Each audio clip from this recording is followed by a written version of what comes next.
Okay, so you probably just finished watching the other video about the introductory, the 4 ways you could start an essay for the introductory paragraph. Now we're going to go into supporting paragraphs. And remember, I have another document and video that's going to show you, I think there are 10 ways that you can start an essay for the introductory paragraph. So let's go into the support paragraphs.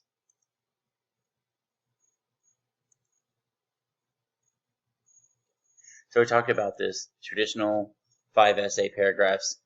In this class, you'll probably only write 5 paragraph essays, but when you get into English 110, if you take me, you'll have multiple paragraphs. Some of your papers will be 4 to 6 pages long. Each supporting paragraph is going to have a topic sentence, topic, topic, topic. Remember, your introductory paragraph has a thesis, because the thesis is going to cover the entire essay. The topic sentence only has a smaller job just to cover a paragraph itself. Okay. Now, do you remember the paragraph that we just read about Ben? Remember he had coffee,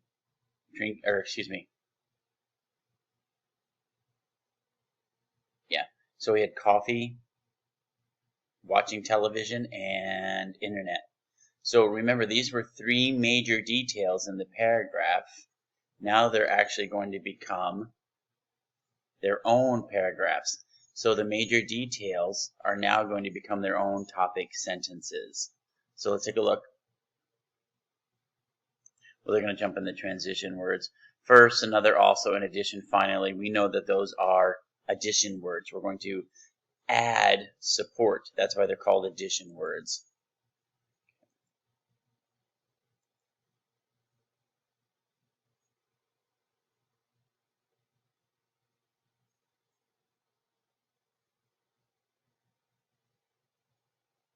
Okay, so these are the first two supporting details. Okay, these are the first 2 topic sentences. Remember, they were the major details when we were only talking about Ben's paragraph. Now we're making these major details topic sentences. So, but for many, and then like drinking. So I think they're going to add addition words here to make it easier for your readers to follow.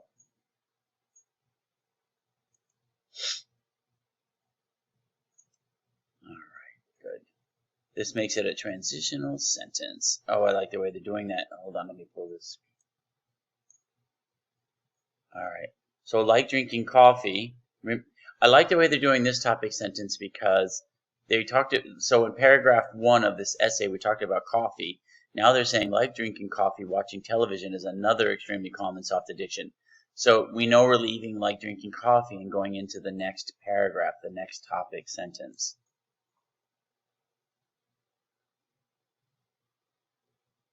See how they're connecting it? And you don't always have to have a transition sentence like that.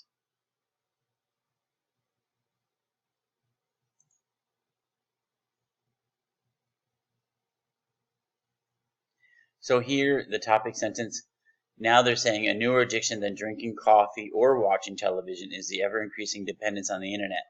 To me, this is getting to be a little too much. I wouldn't do it.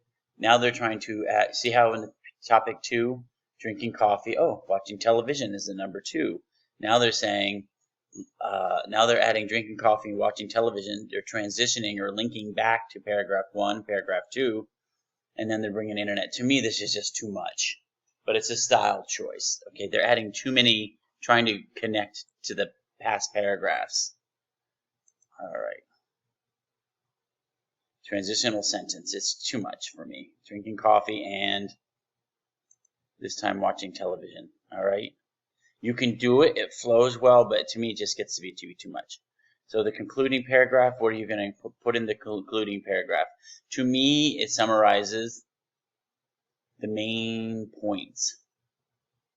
All right, and I also, in another video I go over all of this. I'll go over introductory, supporting, and concluding. I have another video that you'll go over, and it's more in depth. But the thing here for the concluding paragraph, there are 2 things I want to point out. One, don't put finally, comma, because if you put finally, comma, to me that looks like you're going to give me a 4th supporting paragraph. You might want to say overall okay, or in conclusion. In conclusion, comma is okay for this class, but when you get to higher levels, there are other ways to go about it. You may want to summarize or give a prediction about what will happen, but don't bring in new information here. So let's say you're talking about the 3 addictions, and then all of a sudden you start talking about another soft addiction, maybe diet soda or soda. If you didn't talk about it in one of these body paragraphs, you don't bring anything up new in the concluding paragraph. If it's not important enough to have its own paragraph, don't bring it up here. So no new information should be introduced in the concluding paragraph. Now, if you make a prediction, that's different. You're not bringing in new information. You're basically summing it up and saying, well, in the future, blah, blah. Okay.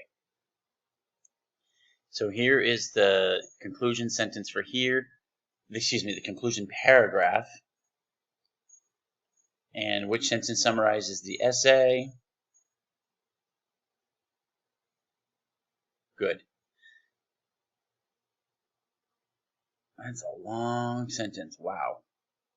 I would break that up. I think it's too long. To me, it's stringy. I would break it apart. In writing, this is long. In writing, to me, it's like speaking. Are you really going to hold your breath this long? I would have. Oh, it did break it here. Okay, I didn't see that period there. Sorry, guys. But if this were all one sentence, even if it's grammatically correct, if it's stringy, it means it's just too long. You're asking your readers to just take too much information in at one time. So anyway, they summarized the main goals, the main points, and then they're giving a final thought or a closing thought. Okay.